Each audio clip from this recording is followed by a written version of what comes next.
They say a toxic chemical leak last year permanently damaged their health. Now they've retained legal counsel. One woman even fears exposure to the red cloud will eventually take her life. Kurt Autry has that story new at 11.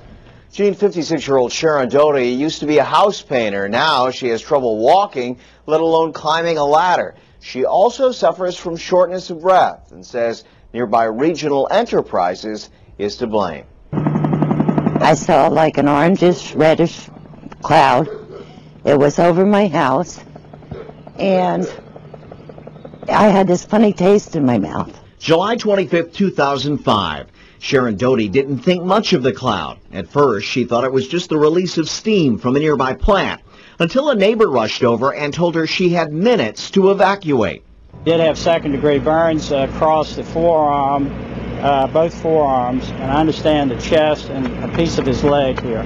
500 gallons of nitric acid had spilled when a 2-inch thick hose ruptured as the acid was being offloaded at Regional Enterprises. That spill created a cloud that forced some 900 people to evacuate. I feel there's a big cover-up. Sharon's life was forever changed on that day. She fled to her daughter's house, where after a few hours, she collapsed. There, I fell on the floor and couldn't get up. And my daughter kept on picking me up. I kept on falling down. So I went to the hospital. NBC 12 obtained her medical records from that hospital stay. It clearly states that Sharon Ann Doty was suffering from nitric acid exposure. And now, almost 18 months later, she says her health continues to deteriorate. I cannot work.